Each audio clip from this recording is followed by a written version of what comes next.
குமரா தேவா குறவர் மனம் வாழ்பவா குருஜி நாடா திருவாளா சிவசக்தி மைந்தா ஒரு நாள் மரபாத உண்மையன்பில் ஒளி வீசி கடியாட்டமாடும் தோழா பெருவாழ்வு தந்தருளு மீசா நேசா வள்ளியனை கண்பாறை தனகை வாசா கற்றவரிடத்திலும் என்னை மகளாய் பெற்றவரிடத்திலும் நான் பேரும் புகழும் எடுப்பதற்கு காரணமாயிருந்த அந்த பாலமுருகனை பணிந்துவிட்டு பின்பு நம் பணியை தொடரலாமே.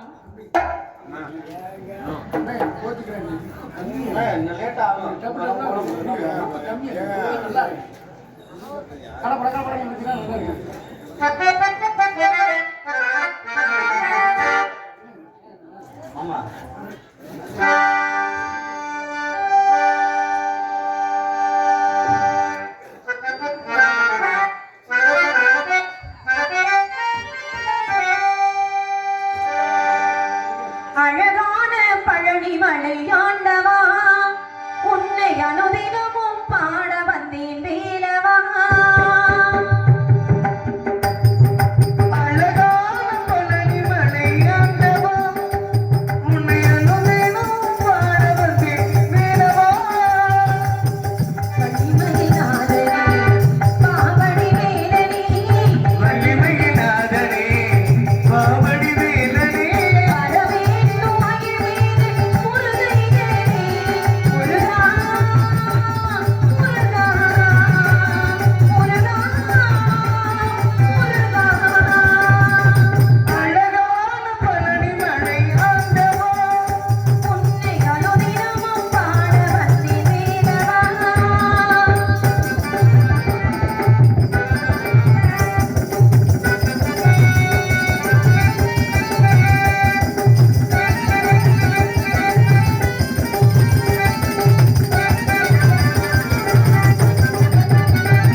காவிய கதாநாயகி அந்த கந்தனின் தாயவளை தூயவளை இச்செய்யவள் பாடி பதம் பெற வேண்டும். எப்படி தெரியுமா?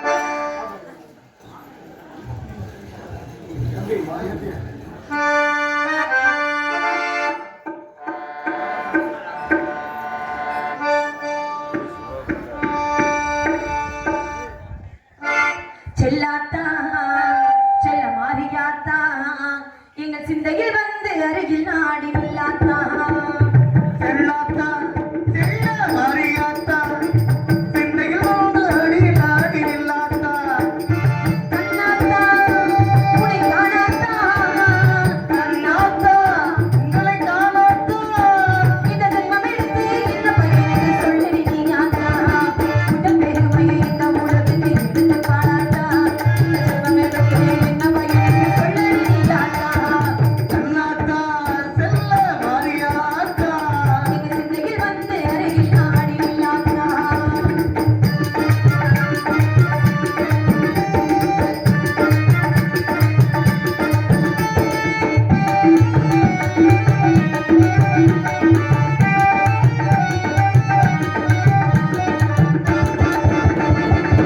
தினமர தோப்பிலே தேங்காய பறிச்சுக்கிட்டே மனதொப்பினிலே தேங்காய பறிச்சுக்கிட்டு தேடி வந்த முந்தனையே செல்லாத்தா நாங்கள் தேடி வந்த முந்தனையே செல்லாத்தா நீ கரையீரை எடுத்துக்கிட்டு எங்க போல கேட்டுக்கிட்டு இளநீரை எடுத்துக்கிட்டு எங்க புறத்துக்கிட்டு அழகான வாழ்வு கொடு மாரியாத்தா நல்ல வழிதனையே காட்டி விடு மாரியாத்தா அந்த பெருமையை இந்த உலகுக்கு எடுத்து பாராட்டா இந்த ஜென்மம் எடுத்து இந்த பையனுக்கு சொல்லியாத்தா கண்ணாத்தா செல்ல மாரியாத்தா எங்கள் சிந்தையில் வந்து அருகில் நாடி வில்லாத்தா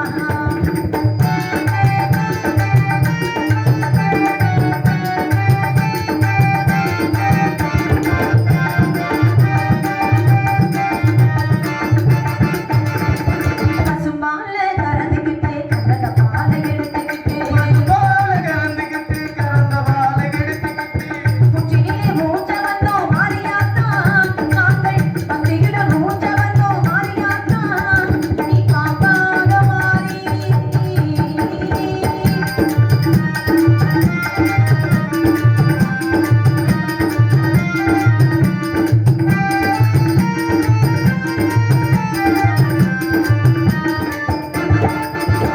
நீ பாப்பாக மாறியதை பாப்பாக குடித்துவிட்டு தானாக ஆடி வாங்கி மாறியாத்தா நல்ல வழிதனையை காட்டி விடு மாறியாத்தா இந்த பெருமையை இந்த உலகுக்கு எடுத்து பாராட்டா இந்த பையனுக்கு சொல்லடி நீயாத்தா கண்ணாத்தா செல்ல மாரியாத்தா எங்கள் சிந்தையில் வந்து அருகில் ஆடி வில்லாத்தா கண்ணாத்தா எங்களை காணாத்தா கண்ணாத்தா எங்களை காணாத்தா இந்த ஜென்மம் எடுத்து இந்த பையனுக்கு சொல்லடி நீயாத்தா ஆதிசக்தி மாதா கருமாரி மாதா எங்கள் ஆதிசக்தி மாதா கருமாரி மாதா கருமாரி மாதா அம்மா தாயே கருமாரி அருள்புரிவாயே திருமாரி அம்மா தாயே கருமாரி அருள்புரிவாயே திருமாரி அம்மா தாயே கருமாரி அருள்புரிவாயே திருமாரி அம்மா தாயே கருமாரி அருள்புரிவாயே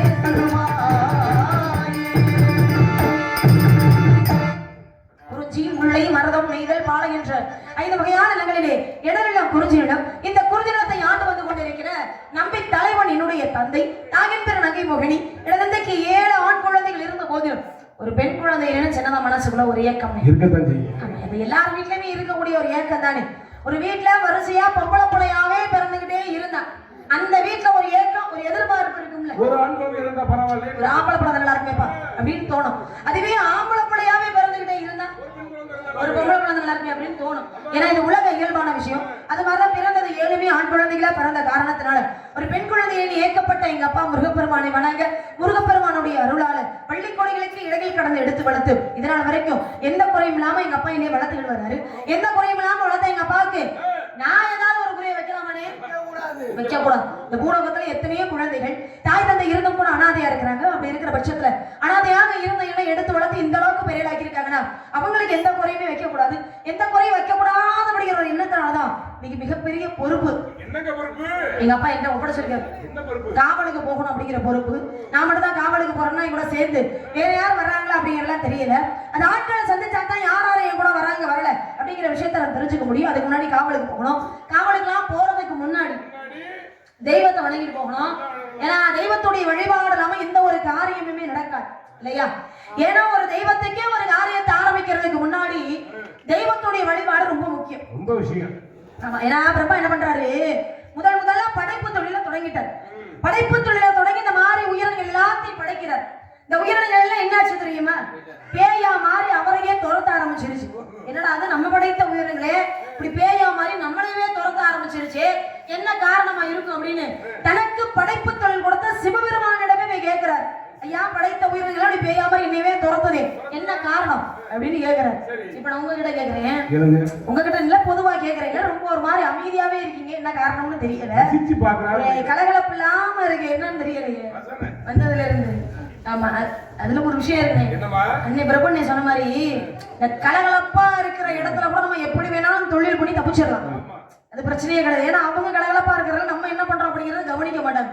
ஆனா இந்த மாதிரி ரொம்ப மாதிரி அமைதியாவே உட்காந்துருக்காங்க பாத்தீங்களா, இவங்க கிட்ட தான் கொஞ்சம் கவனமா தொழில் பண்ணணும். பாக்குறதுக்கு அமைதியா இருக்கிற மாதிரி தான் தெரியும், காலையில டீ கடையில புட்டு வச்சிருவாங்க நம்ம விஷயத்த கூட. என்னத்த காரை குடிக்கிறது குடிக்க வந்திய வள்ளின்னு ஒண்ணு இப்படி ஒண்ணும் 10 பைசாவுக்கு அப்படின்னு நம்மளை பத்தி சரியா சொல்லிவிடுவாங்க. அதனால இந்த மாதிரி இடங்கள்ல கொஞ்சம் கவனமா நம்ம தொழில் பண்ணணும். இப்ப நம்ம பொதுவாகவே ஒரு நல்ல காரியத்தை நம்ம வீட்டுலயோ கோவிலோ ஏதோ ஒரு இடத்துல நம்ம ஒரு நல்ல காரியத்தை தொடங்கணும் அப்படின்னாலே முதல்ல நம்ம யாரை வணங்கிட்டு ஒரு நல்ல காரியத்தை தொடங்கணும் தெரியுமா?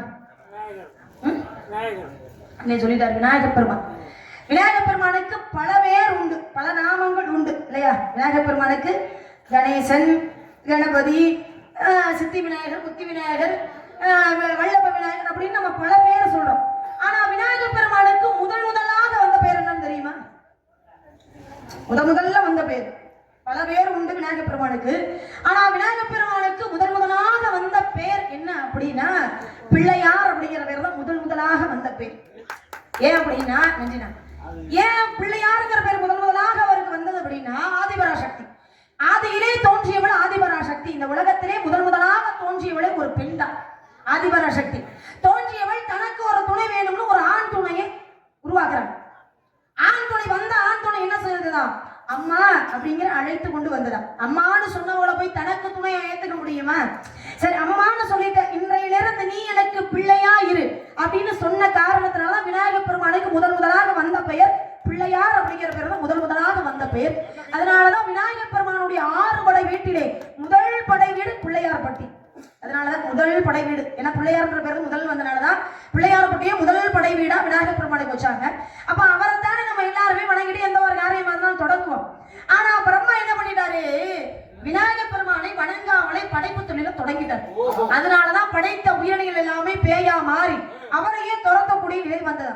பிறகு விநாயகர் பெருமானை வணங்கிட்டு அதுக்கப்புறமா படைப்பு தொழிலை தொடங்கினார் பிரம்மா. பாருங்க, ஒரு தெய்வத்துக்கு இன்னொரு காரியத்தை ஆரம்பிக்கிறதுக்கு முன்னாடி ஒரு தெய்வத்துடைய வழிபாடு ரொம்ப முக்கியமா இருக்கு. ஆனா சாதாரண மனிதர்களா பிறந்த நம்மளாம் இந்த தெய்வத்துடைய துணை இல்லாமல் இருக்க முடியுமா? இருக்கவே முடியாது. தெய்வத்தை நம்ம யாராவது நேர்ல பாத்துருக்கோமா? யாராவது சொல்ல முடியுமா? தெய்வத்தை வந்து நான் நேர்ல பாத்துருக்கேன் அப்படின்னு சொல்ல முடியுமா? யாருமே பார்க்க முடியாது. ஆனா மனிதர் உருவத்துல வேணா தெய்வத்தை பார்க்கலாம், அது முடியும். ஏன்னா நம்ம ஒரு ஆபத்தான நிலையில இருக்கும்போது ஒருத்தவங்க வந்து நமக்கு உதவிட்டாங்க, காப்பாத்திட்டாங்க அப்படின்னால நம்ம என்ன சொல்லுவோம்? தெய்வம் மாதிரி வந்து நீ காப்பாத்திட்டீங்க அப்படின்னு நம்ம சொல்லுவோம் வார்த்தைக்காக. அப்ப மனிதர் உருவத்துல வேணா தெய்வத்தை பார்க்கலாம், ஆனால் தெய்வத்தையே நேரடியா பார்க்க முடியுமா அப்படின்னா சித்தர்களால மட்டும்தான் இறைவனை நேரடியா பார்க்க முடியுமா. அதனாலதான் இறைவனை கண்டவர்கள் சித்தர்கள், இறைவனை காண துடிப்பவர்கள் நம்மள போல பக்தர்கள். நாங்க இப்ப இறைவனை நம்ம யாராலையும் பார்க்க முடியல. அதனாலதான் இந்த இறைவனே இந்த உலகத்திற்கு 2 இறைவனை நமக்காக அனுப்பி வைத்தார். அதுதான் நம்முடைய தாயும் தந்தையும். நடமாடக்கூடிய தெய்வங்கள், கண்ணுக்கு தெரியாத தெய்வங்கள்லாம் வணங்கிட்டு காவலுக்கு போறதுக்கு பதிலாக கண்ணுக்கு தெரிந்த தெய்வம்னு நம்முடைய தாயும் தந்தை தான். அந்த தாயும் தந்தை வணங்கிட்டு அதுக்கப்புறமா காவலுக்கு போகலாம்னு நினைக்கிறேன்.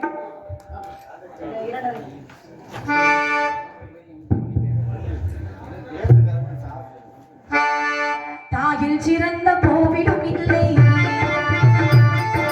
தந்தை சொல்மிக்க மந்திரம் இல்லை, ஆயிரம் உறவில் பெருமைகள் இல்லை, அன்னை தந்தை அன்பின் எல்லை.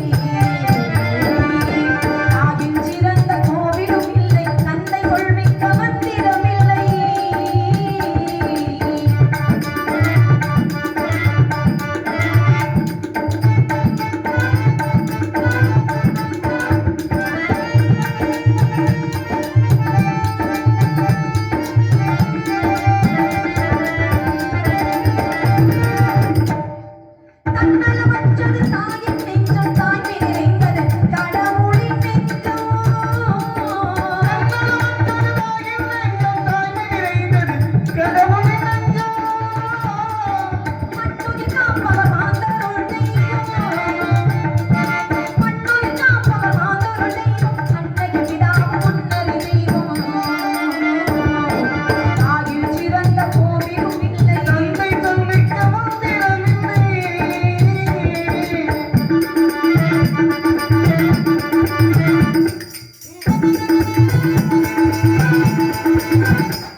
தந்தை வணங்கிட்டு காவலுக்கு போனாலும் இந்த பாட்டு கேட்டிருக்கீங்களா? திரைப்படத்துல கேட்டிருக்கீங்களா? அந்த பாடல், இந்த பாடல் எந்த படத்துல வரும்னு தெரியுமா? அகத்தியர்ன்ற படத்துல வரும் இந்த பாடல். மருத்துவர் சங்கம் எரியோடு அவர்கள் இந்த பாடலை பாராட்டி ரூபாய் 20 அன்பளிப்பு கொடுத்து பிரேமப்படுத்தி அன்புலத்திற்கு என் சார்பாகவும் நான் சார்ந்த கலைக்குழுவின் சார்பாகவும் நன்றி நன்றி நன்றிகள் வணக்கம். ஆமா, அன்பளிப்பு கொடுத்து உற்சாகப்படுத்துறதை விட 4 பேர் கை தட்டினீங்கன்னா இன்னும் கொஞ்சம் உற்சாகமா இருக்குன்னு நான் நினைக்கிறேன். இதுக்கு மேல மறைமுகமா கை தட்டி யாரும் கேட்டு வாங்க மாட்டாங்கன்னு நினைக்கிறேன். இல்ல அப்படி இல்ல, ஒரு உற்சாகப்படுத்தக்கூடிய விஷயம் தானே கலைஞர்களுக்கு.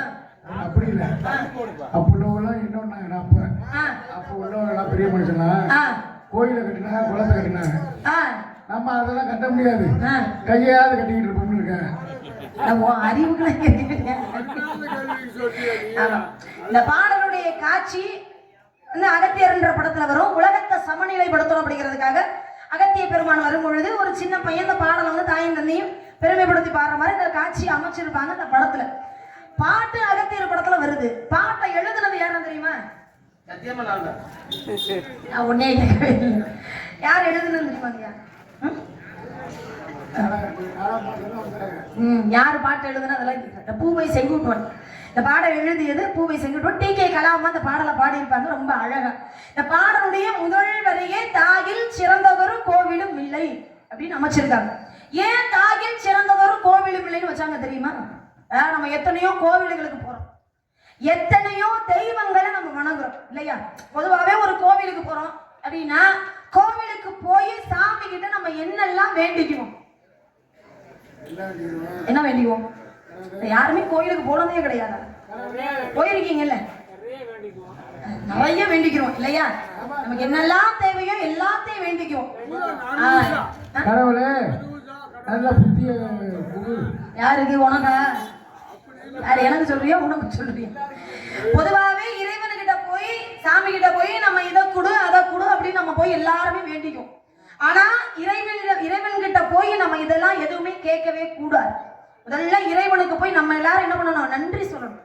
ஏன் இறைவனுக்கு நம்ம நன்றி சொல்லணும் அப்படின்னா, அரிது அரிது மானிடராய் பிறத்தல் அரிது, மானிடராய் ஆயினும் கூணு குருடு செவடு பேடு நீங்கி பிறத்தல் அரிது அப்படின்னு ஔவையார் சொல்றாங்க. அப்படின்னா என்ன அர்த்தம்னா, மனுஷனா பிறக்கிறது ரொம்ப அரிதான விஷயமா. அதை விட அரிதான விஷயம் என்ன அப்படின்னா, கூணு குருடு செவடு பேடு நீங்கி பிறத்தல் அரிது. அதாவது கண்ணு தெரியாம, காது கேட்காம, ஊனமா, கால்கை முடமா, அப்படி இல்லாம ஒரு ஆணும் இல்லாமல் பெண்ணும் இல்லாமல் பிறந்தா இந்த பூலோகத்துல நம்ம எப்படி வாழ முடியுமா? எவ்வளவு கஷ்டம். அந்த மாதிரிலாம் எந்த குறையும் இல்லாமல் படைத்த இறைவா, முதல்ல உனக்கு ஒரு நன்றி அப்படின்னு நம்ம இறைவனுக்கு முதல்ல போய் நம்ம நன்றி சொல்லணும். ஏன்னா இறைவன் நமக்கு எல்லாமே நிறைய கொடுத்துருக்கிறார். 2 காலை கொடுத்துருக்காரு, 2 கையை கொடுத்துருக்காரு, கண்ணை கொடுத்துருக்காரு, காதை கொடுத்துருக்காரு, மூக்கை கொடுத்துருக்காரு. எல்லாமே நிறைவா நமக்கு இறைவன் கொடுத்துருக்காரு. அதுக்கப்புறமும் போய் இறைவன் கிட்ட நம்ம கேட்கலாமா? கொடுத்ததை வச்சு உள்ளதை வச்சு நல்லது பண்ணிக்கணும். நம்ம தான் உழைக்கணும். அதுக்காக எல்லாத்தையும் இறைவன் கொடுத்துக்கிட்டே இருப்பாரு? முடியாது. அதனால இறைவன் நமக்கு கொடுத்துருக்கதை வச்சு நல்லது பண்ணிக்கணும். நம்ம அப்ப இப்ப கோவிலுக்கு போறோம். கோவிலுக்கு போகும்போது பெரிய பெரிய கோவில்கள் எல்லாம் வாசல்ல யாசகம் வாங்கக்கூடியவங்க உட்கார்ந்துருப்பாங்க. பாத்துருக்கீங்களா? பிச்சை வாங்குறவங்க. ஒன்னே நம்ம பிச்சை போடணும், தானம் பண்ணணும் அப்படின்னு நினைச்சிட்டோம்னா கோவிலுக்குள்ள போகும்போதே போட்டுட்டு உள்ள போயிடணும். கோவிலுக்குள்ள போய் சாமி கும்பிட்டுட்டு வெளியில வந்து தானம் பண்ண கூடாது, தப்பு. ஏன் அப்படின்னா, ஏற்கனவே இறைவன்கிட்ட போய் நம்ம பிச்சை எடுத்து வரோம். எனக்கு இதை கொடு அதை கொடுன்னு வாங்கிட்டு வந்ததை வெளியில வந்து அந்த பிச்சைக்காரங்களுக்கு நம்ம போட்டுட்டோம்னா உண்மையிலே பிச்சைக்காரங்கள பல வங்கியில கணக்கு போட்டுக்கிட்டு இருக்காங்க. நமக்கு இருக்கா? நமக்கு ஒண்ணும் இல்லை. இப்பெல்லாம் பிச்சைக்காரங்களும் ஆட்டோல வந்து இறங்கி பிச்சை எடுத்துட்டு போறாங்க. காரைக்குடி பஸ் ஸ்டாண்ட்ல நான் கண்ணார பார்த்த விஷயம். அந்த அளவுக்கு உயர்ந்துட்டாங்க அவங்க. நம்ம என்ன வாங்கி வாங்கி நம்ம தானம் போட்டுக்கிட்டு இருக்கே தவிர நம்ம முன்னேற மாட்டோம். ஆனா தானம் நம்மளுடைய தலையை காக்கும். அது ஒண்ணு நமக்கு கிடைச்சா போதும். ஏன்னா போகும்போது 2 மட்டும் தான் நம்ம கூட வரும். செஞ்ச பாவமும் புண்ணியம் மட்டும்தான் நம்ம கூட வரும். அதனால புண்ணியத்தை முடிஞ்ச அளவுக்கு நம்ம சேர்த்துக்கிடுவோம். அதனால ஒண்ணு கெட்டு போயிட மாட்டோம். அப்ப ஒவ்வொரு கோவிலுக்கு போய் ஒவ்வொரு தெய்வங்களையா நம்ம இப்படி போய் வணங்குறோம் இல்லையா? இப்படி எல்லாம் எந்த கோவிலுக்கு போய் எந்த தெய்வத்தையும் வணங்குறது கிடையவே கிடையாது. வேணும், அவசியமே இல்லை. வீட்டுல இருக்கக்கூடிய தெய்வம் நம்முடைய அம்மா. ஏன்னா அம்மாங்கிறவங்க தான் நம்ம வாழ்க்கையினுடைய முதல் தெய்வம். அதனாலதான் பாருங்களேன், பெரியவங்க என்ன சொன்னாங்க? மாதா பிதா குரு தெய்வம். ஏன்னா மாதாங்கிற அம்மாவை தான் முதல்ல வச்சாங்க, அடுத்து பிதாங்கிற அப்பா, அடுத்து குருங்கிற ஆசான், கடைசியா தான் கொண்டே தெய்வத்தையே வச்சாங்க. அதனால அன்னையும் பிதாவும் முன்னறி தெய்வம், ஆலயம் தொழுவது சாலவும் நன்று அப்படின்னு அழகா ஔவையார் நமக்கு எடுத்து சொல்லியிருக்காரு. அது போல தாயினுடைய காலடியை தொட்டு வணங்கினோம்னா எப்பேற்பட்ட காரியமா இருந்தாலும் நமக்கு வெற்றி அடையும். அதுக்காக தாயில் சிறந்ததொரு கோவிலும் இல்லை அப்படின்னாங்க. அடுத்து பாருங்க, தந்தை சொல்மிக்க மந்திரம் இல்லை. அது யார் படுத்துக்கிட்டு கை தட்டுறது? தக்கவை கிளப்பிடுங்க. பகுமானத்தை பாருங்களேன், படுத்துக்கிட்டு எந்திரிச்சு பாருங்க. பத்தா வள்ளி வந்திருக்கேன், அதுங்காட்டி இடுப்பு கெடுத்துருக்காங்க. எந்திரிச்சு பாருங்க. ஆமா, கை தட்டுறீங்க, நல்லா ரசிக்கிறீங்க. அதை உட்கார்ந்து ரசிச்சா தானே எங்களுக்கு தெரியும். ஆமா, அடுத்து பாருங்க, தந்தை சொல்மிக்க மந்திரம் இல்லைன்னா ஒவ்வொரு தெய்வங்களுக்கும் ஒவ்வொரு மந்திரங்களை வகுத்து வச்சிருக்காங்க. சிவபெருமானுக்கும் உண்டான மந்திரம். சிவன் கோவில் இருக்கா பக்கத்துல, இந்த பகுதியில இருக்கு சிவன் கோவில் இருக்கு. சிவன் கோவிலுக்கு போனோம் அப்படின்னா சிவனை நம்ம என்ன சொல்லி கும்பிடுவோம்? நமச்சிவாய் அப்படிங்கிற பஞ்சாட்சர மந்திரத்தை சொல்லி நம்ம கும்பிடுவோம். அதுவே முருகனுடைய ஆலயத்துக்கு போனோம் அப்படின்னா சதாட்சர மந்திரம் சரவண பவ அப்படிங்கிற 6 எழுத்து மந்திரத்தை சொல்லி நம்ம கும்பிடுவோம். அதுவே பெருமாளுடைய ஆலயத்துக்கு போனோம்னா அஷ்டாட்சர மந்திரம் ஓம் நமோ நாராயணா அப்படிங்கிற 8 எழுத்து மந்திரத்தை சொல்லி நம்ம கும்பிடுவோம். ஏன் அந்தந்த தெய்வங்களுக்கு அந்தந்த மந்திரத்தை நம்மளாம் சொல்றோம் தெரியுமா? இதெல்லாம் சொன்னாதான் இந்த தெய்வத்துடைய மனசை நம்ம குளிர்ச்சிப்படுத்த முடியும்.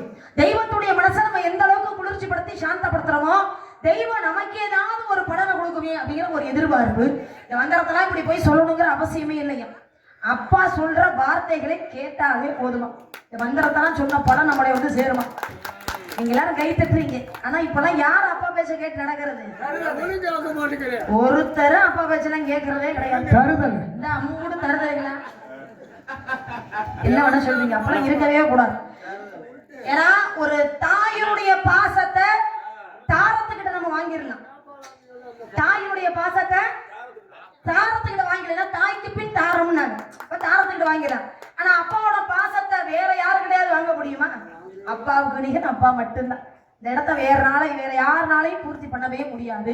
அப்பேற்பட்ட உன்னதமான தெய்வம். ஏன்னா தான் கஷ்டப்பட்டாலும் பரவாயில்ல, நம்ம பெத்த பிள்ளைங்க கஷ்டப்பட்டுற கூடாது அப்படிங்கிற நினைக்கிற ஒரே ஜீவன் அப்பா மட்டும்தான். அதனால அப்பாவோட பேச்செல்லாம் கேட்டு நடக்கணும். நான் ஏன் இவ்வளவு தூரம் அப்பா பத்தி பேசுறேன் தெரியுமா? நான் அப்பா பிள்ளை. அப்பா சொன்ன வார்த்தையை மீறாம காவலுக்கு போமா அப்படின்னு சொன்ன உடனே மறுப்பு தெரிவிக்காம சரிங்கப்பா அப்படின்னு சொல்லி காவலுக்கு வந்திருக்கேன். காவல் யாருக்காக தெரியுமா? முருகனுக்காக காவல். அந்த முருகன் பெருமானை தான் மனசுக்குள்ள நினைச்சுக்கிட்டு அவரை தான் காதலிச்சுக்கிட்டு அவருக்கு தான் இந்த இடத்துக்கு வந்திருக்கேன். கல்யாணமும் பண்ணிக்க போறவரை. ஆமா, அந்த அப்புறம் முருகப்பெருமானுக்காக இந்த இடத்துல நான் எப்படி காத்துக்கிட்டு இருக்கேன், அவரை எப்படி காதலிக்கிறேன் அப்படிங்கறதெல்லாம் உங்ககிட்ட நான் சொல்றேன்.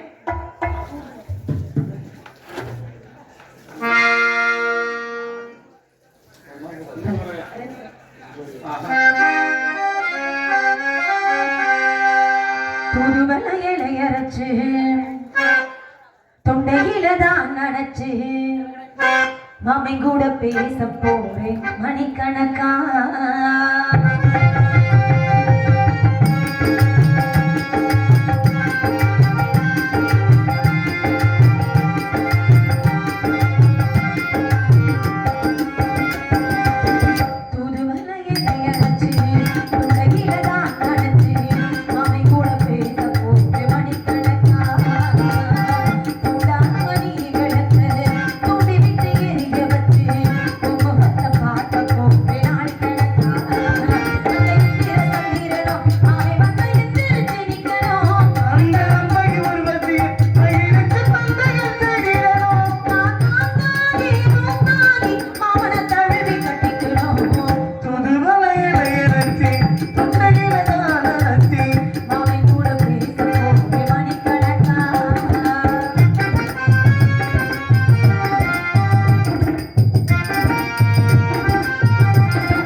பார்க்க